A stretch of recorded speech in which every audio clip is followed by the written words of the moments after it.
안녕하세요. 뉴스반장입니다. 지난 17일 공개된 윤석열 검찰청장의 행보를 보면서 다시 한번 그의 실체를 확인할 수 있었는데요. 이 사람은 정직이 아니라 파면을 했어야 되는 사람이었습니다. 그간 저희가 몰랐던 그의 행태가 드러나면서 국민들의 공분을 불러일으키고 있는데요. 대체 어디까지 갈 생각인지 매일매일이 경악과 소름의 연속입니다. 법기술자가 법을 이용해 법을 어기는 이 이상한 상황. 자신의 모든 행위는 이유와 명분이 존재하며 합리적이고 논리적이기까지 하다는 그의 망상적 착각은 그 정도를 넘어섰습니다. 더 이상은 놔둬서도 놔둘 수가 없어 보이는데요. 진짜 문재인 대통령의 결단이 필요한 시간입니다. 17일 윤석열 징계위의 징계 의결서가 공개됐습니다.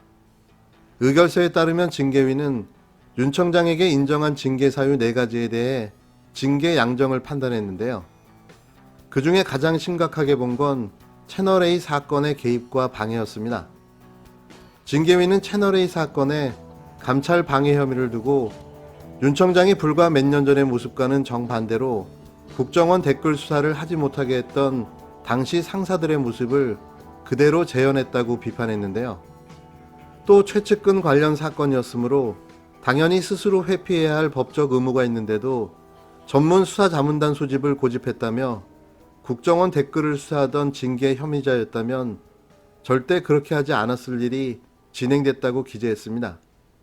제일 충격적이었던 건 윤 청장은 지난 2월에서 4월 한동훈 검사장과 전화통화나 카카오톡 메시지로 약 2,700회 연락을 주고받을 만큼 밀접한 관계임에도 채널A 사건이 언론에 보도된 지난 3월 30일 이후 4월 7일까지 약 8일 동안 110회의 통신을 주고받아 검찰청 공무원 행동 강령에 회피 의무를 위반했다고 적시했는데요. 이런 상황에도 자신은 무고하다고 주장하고 있는 거죠. 시간이 되시면 17일 공개된 검찰 징계위원회의 의결서를 한번 봐주시기 바랍니다. 윤석열은 증거가 차고 넘치는 상황에서도 자신은 결백하다고 주장하고 있는 겁니다. 또 이런 내용도 확인됐는데요. 문재인 대통령이 윤석열 검찰청장에 대한 정직 2개월 징계 처분을 제가한 16일, 윤 청장은 조남관 대검찰청 차장검사와 함께 저녁 식사를 했습니다. 윤 청장은 16일 오후 6시 10분경 대검 청사를 나와 오후 6시 40분경 서울 서초구의 한 식당에 도착했는데요. 저녁 자리에는 조 차장을 포함해 대검 관계자 일부도 참석한 것으로 알려졌습니다. 문 대통령은 같은 날 오후 5시부터 추미애 법무부 장관으로부터 윤 청장의 징계안을 보고받은 뒤 오후 6시 30분쯤 이를 재가했는데요. 윤 청장과 조 차장 검사의 저녁 자리는 오후 8시 40분경 끝났습니다. 법조계에선 윤 청장이 징계 기간 동안 검찰청장 권한대행을 맡게 될 조 차장과 업무 공백에 따른 현안 수사 등을 점검했을 것으로 보고 있는데요. 검찰 내부 서열 2위인 조 차장은 17일부터 직무에 배제된 윤 청장을 대신해 검찰청장 권한대행을 맡고 있습니다. 윤석열의 정직 2개월의 징계는 문재인 대통령의 재가와 동시에 그 효력이 발생되는데요. 그러니까 당일 오후 6시 30분 이후에 업무와 관련된 지시나 사건 지휘를 했다면 그건 엄연한 불법 행위인 거죠. 대놓고 또 불법을 저지른 겁니다. 자신의 징계를 대통령이 제거할 줄 몰랐을까요? 그의 이런 행동은 막무가내식 그의 성격을 그대로 보여주는 한 예인데요. 한마디로 배는 게 없는 거죠. 더 웃긴 건 부른다고 따라 나간 조남관 차장인데요. 추미애 법무부 장관 임명 당시부터 옆에서 보좌하며 마치 검찰개혁을 지지하는 인사인 양 하더니 알고 보니 윤석열 최측근이었던 거죠. 지난 총선 이후에도 민주당에서 사퇴하라 이런 얘기가 나왔을 때에도 적절한 이런 메신저를 통해 가지고 흔들리지 말고 임기를 지키면서 소임을 다하라고 말씀을 전해 주셨습니다. 윤석열은 국정감사 때 자진 사퇴할 마음이 없냐고 묻자 너무나도 당당하게 인사권자의 임명권을 존중한다며 메신저를 보내 사퇴하지 말라는 메시지를 전달받았다며 인사권자의 임명권을 들먹거렸는데요. 그런 그가 인사권자가 임명한 법무부 장관을 인정할 수 없다며 여러 라인을 통해 청와대에 항의하고 대통령이 순방 나갈 때마다 먼지털이식 압수수색과 무리한 수사를 이어나갔습니다. 그러면서도 인사권자의 임명권을 존중한다는 말을 하는 걸 보면서 앞뒤 말이 다르고 언제든 뒤통수를 칠 수 있는 인물로 봤는데요.